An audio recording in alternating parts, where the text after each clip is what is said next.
Assalamualaikum warahmatullahi wabarakatuh. Salam awas. Sahabat beraksi dimanapun Anda berada, semoga sehat selalu dan tetap semangat. Senang sekali saya Cut Liana Liza bisa menyapa sahabat beraksi semua dalam podcast beraksi bersama rakyat mengawasi.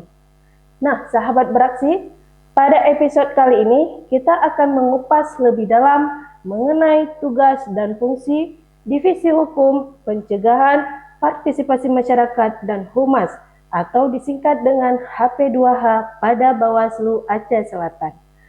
Karena tidak hanya dalam tahapan pemilu, tetapi juga bagaimana peran strategis dari divisi ini tetap berjalan aktif di luar tahapan pemilu atau yang sering kita kenal sebagai masa non-tahapan.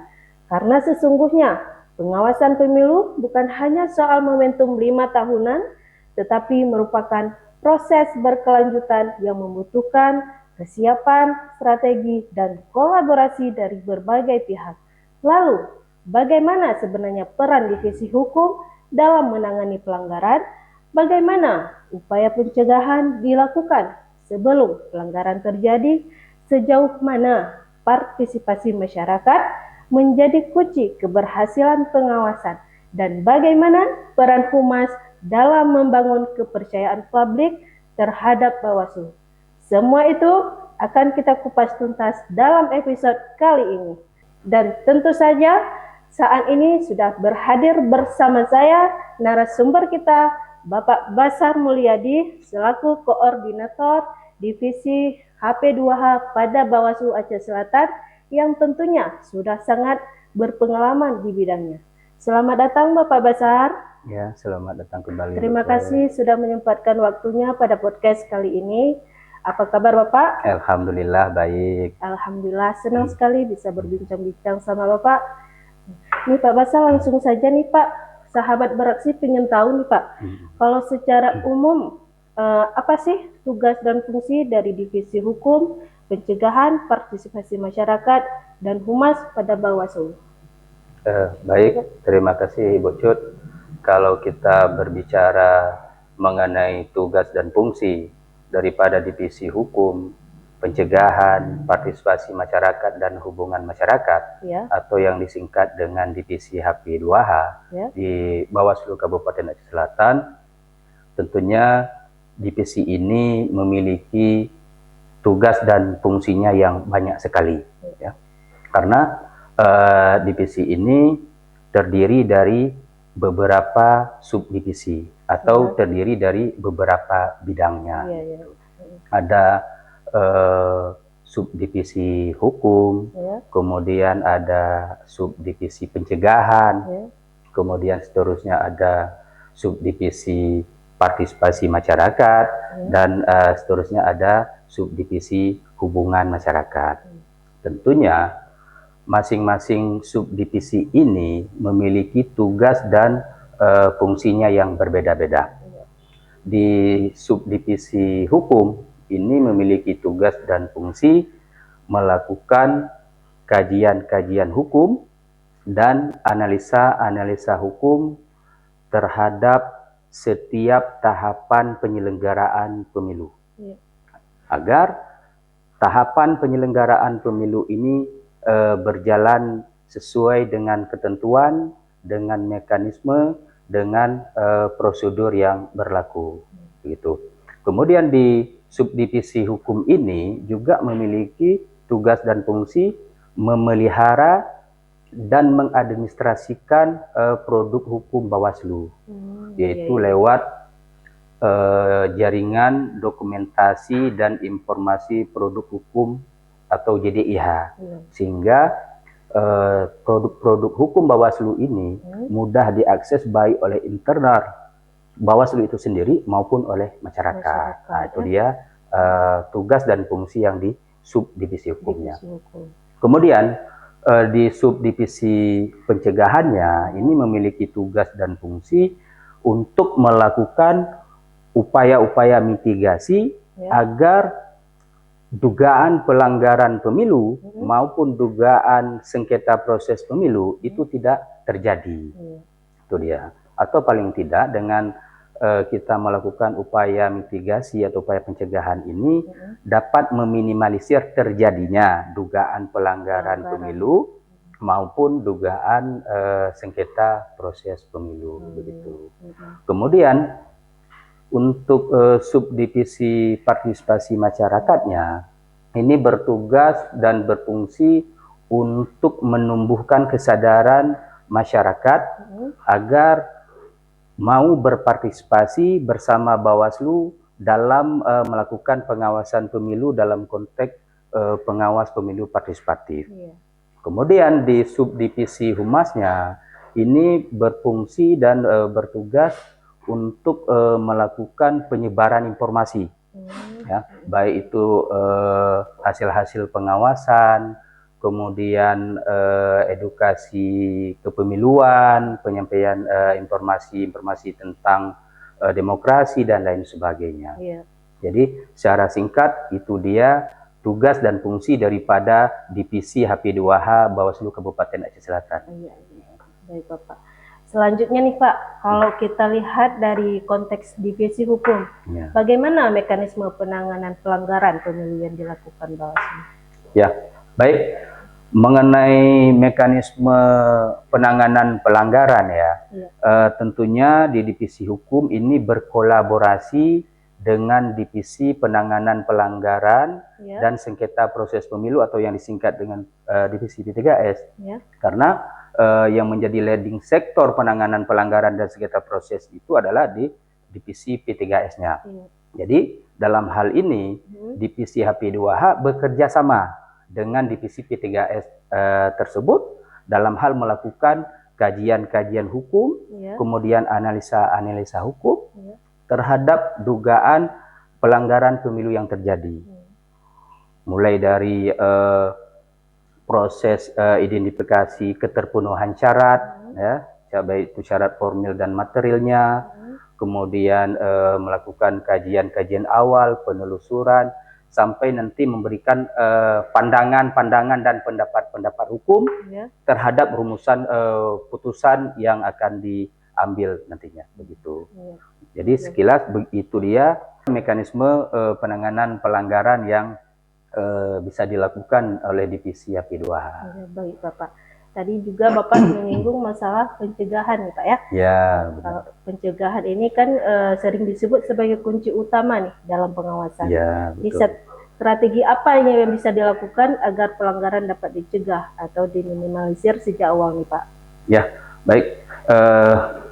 Terkait strategi pencegahan yang dilakukan, tentunya oleh Bawaslu Kabupaten Aceh Selatan yang pertama melakukan identifikasi ya potensi kerawanan pemilu, yaitu dengan membuat peta indeks kerawanan pemilu atau peta IKP, yang mana peta indeks kerawanan pemilu ini itu dibuat per kecamatannya. Nah, itu yang pertama. Kemudian langkah pencegahan selanjutnya adalah melakukan sosialisasi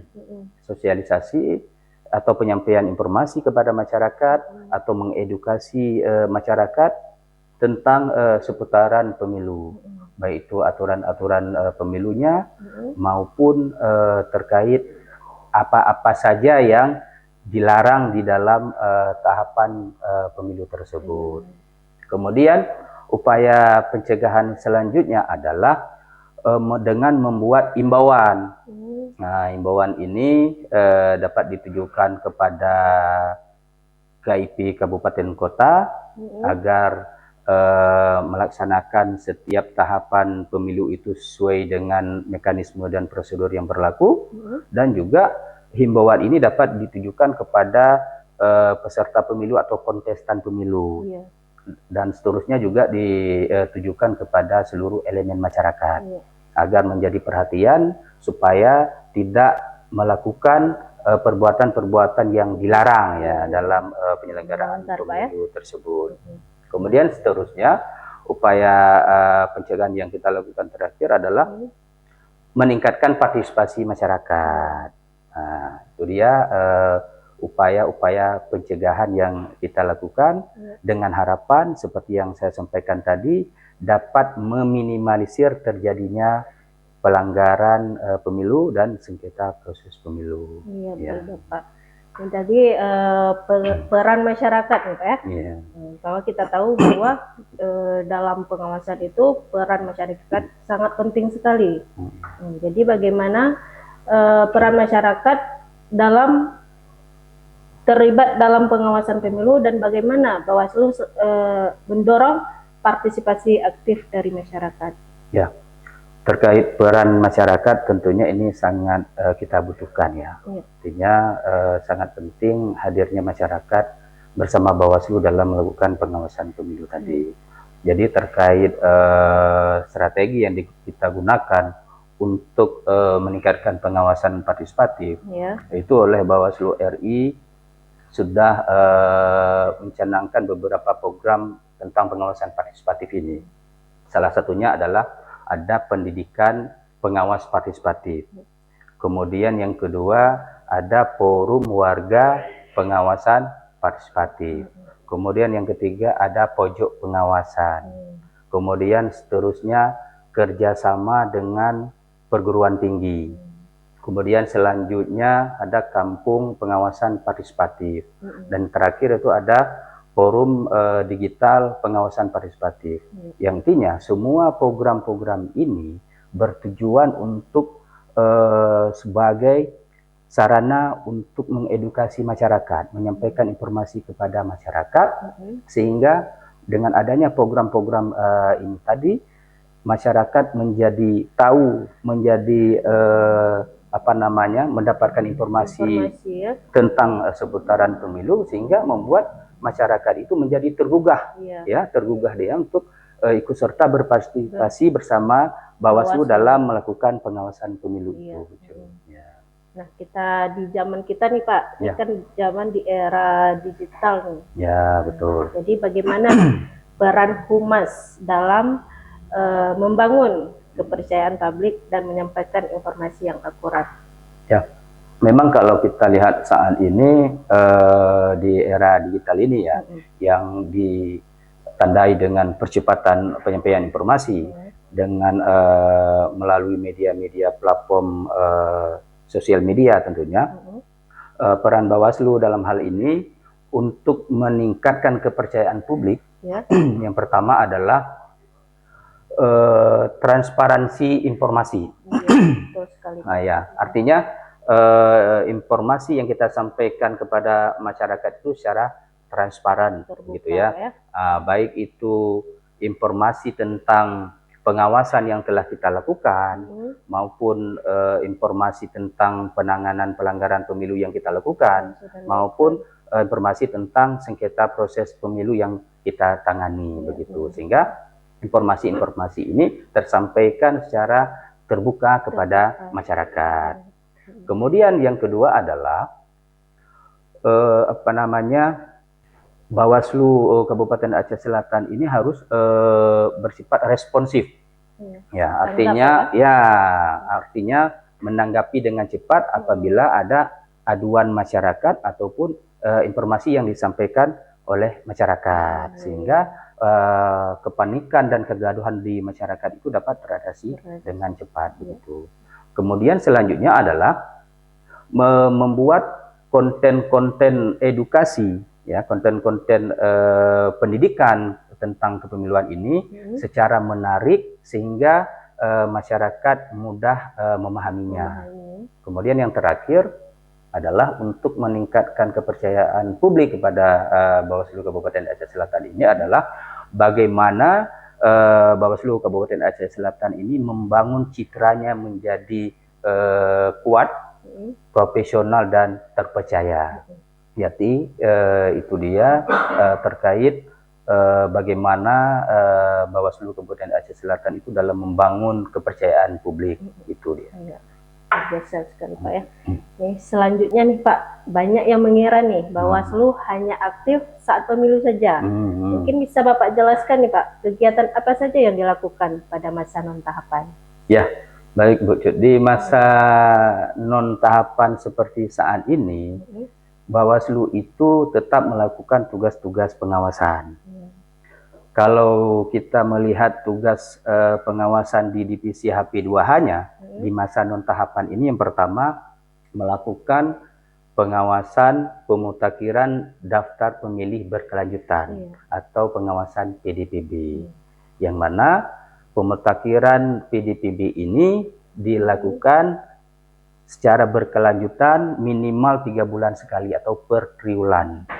Nah, kemudian yang kedua, tugas pengawasan yang kita lakukan di masa non tahapan ini adalah mengawasi apabila terjadinya pergantian antar waktu anggota DPRK kabupaten kotanya.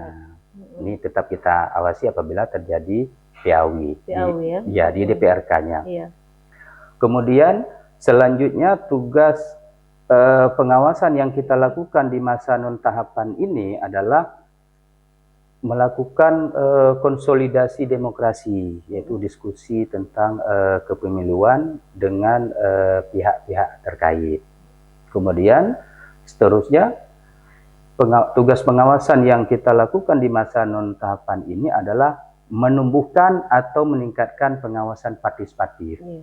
Karena meningkatkan pengawasan partisipatif ini tidak hanya dilakukan di masa tahapan pemilu saja, akan tetapi di masa non tahapan pemilu seperti saat ini terus kita tingkatkan pengawasan partisipatif ini, karena hasil yang dipanen hari ini atau hasil yang dipetik hari ini itu bukanlah dari yang kita tanam kemarin sore, akan tetapi dari yang kita tanam jauh-jauh hari.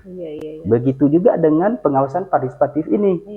Jauh-jauh hari sebelum tahapan pemilu itu berjalan, ini harus sudah kita tanam dan harus kita tingkatkan pengawasan partisipatif ini mulai di non tahapan pemilu seperti saat ini. Di non tahapan pemilu ini kita tanam pengawasan partisipatif ini, kita rawat dengan baik, kita jaga dengan baik agar dia tumbuh subur dan mengakar di masyarakat, sehingga hasilnya nanti dapat dipanen di pemilu 2029 yang akan datang dan pemilu-pemilu seterusnya. Jadi itu dia Ibu Cut, tugas-tugas pengawasan yang tetap dilakukan meskipun di non tahapan pemilu. Nah, baik Pak Basar, tentunya dalam menjalani tugas dan fungsi HP2H nih Pak, tentunya kan ada tantangan-tantangan tersendiri yang dihadapi. Biasanya tantangan terbesar yang dihadapi itu apa Pak? Yang namanya kita kerja lapangan tentunya tantangan itu banyak.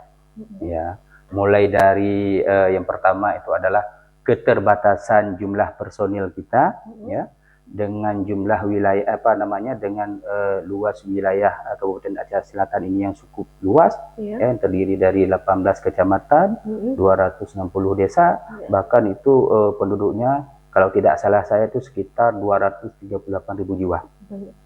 Itu penduduk. Kalau pemilihnya itu lebih kurang sekitar 172.000 sekian. Itu hasil PDPB triwulan yang lalu.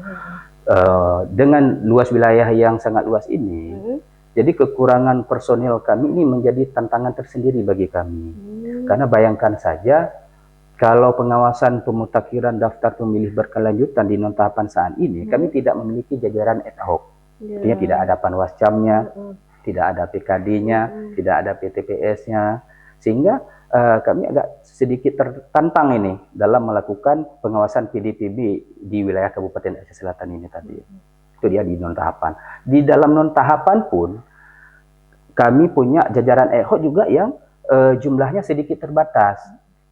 Katakanlah kalau di kecamatan itu panwascamnya 3 orang, kemudian di desa itu PKD-nya berjumlah 1 orang. Jadi ketika melakukan pengawasan coklit ini yang dilakukan oleh jajaran KPU, itu katakanlah di sebuah desa itu ada 3 TPS, maka personil coklitnya itu ada 3 orang, artinya 1 TPS 1 orang. Sementara petugas kita di desa itu cuma satu orang PKD. Nah, bayangkan saja kalau dia melakukan pengawasan di 3 TPS ini diselenggarakan di waktu yang bersamaan, kan sedikit kewalahan. Ini juga menjadi tantangan tersendiri bagi kami. Kemudian selanjutnya yang menjadi tantangan bagi kami adalah terjadinya kampanye lewat media sosial ini, yang mana akun-akun media sosial tersebut tidak terdaftar di KIP selaku akun media sosial daripada peserta pemilu itu. Nah, sehingga ini kan sulit ini kita melakukan pengawasan, karena akun media sosial tidak terdaftar ini di KPU secara resmi. Gitu. Itu juga menjadi suatu tantangan bagi kami. Kemudian tantangan selanjutnya adalah begitu kita melihat saat ini maraknya terjadinya praktik politik uang, money politik. Nah, ini sangat marak sekali terjadi. Bahkan di era digital saat ini, praktik money politik ini tidak hanya dilakukan secara langsung, ya, tapi dapat dilakukan juga lewat dompet digital, ya kan, lewat GoPay, OVO dan lain sebagainya, sehingga kita tidak dapat mendeteksi secara langsung ini barang, ya.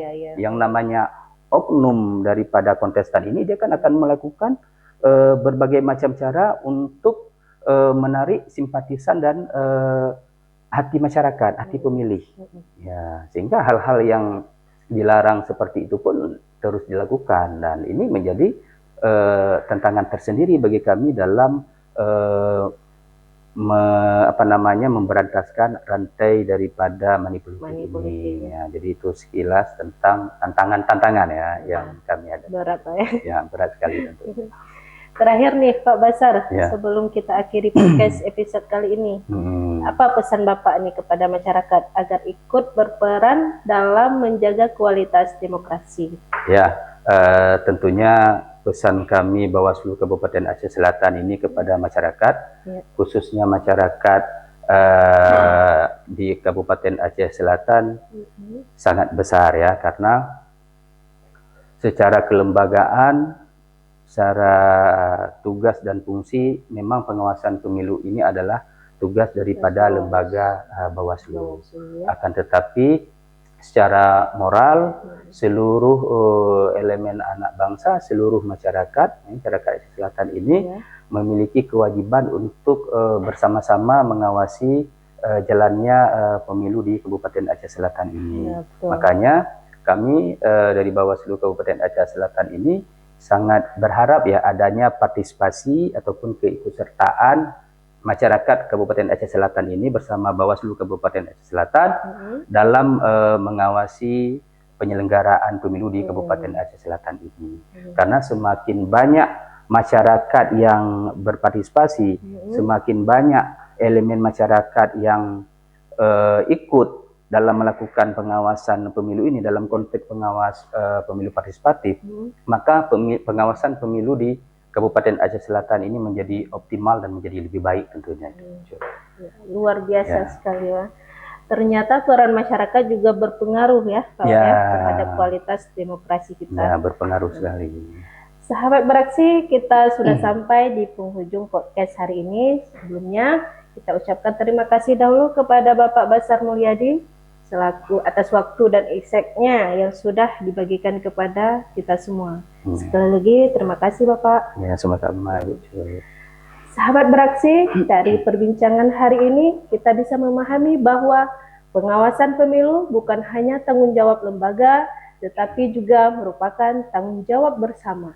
Divisi Hukum, Pencegahan, Partisipasi Masyarakat, dan Humas memiliki peran strategis yang saling melengkapi dalam memastikan demokrasi berjalan dengan baik, baik dalam tahapan maupun di luar tahapan pemilu. Mari kita menjadi bagian dari pengawas itu sendiri, karena demokrasi yang kuat lahir dari masyarakat yang peduli dan berani. Saya, Jutliana Riza, pamit undur diri. Jangan lupa tonton episode kita selanjutnya, dan jangan lupa like and share. Bersama rakyat, awasi pemilu, bersama Bawaslu, tegakkan keadilan pemilu. Wassalamualaikum warahmatullahi wabarakatuh. Waalaikumsalam warahmatullahi wabarakatuh.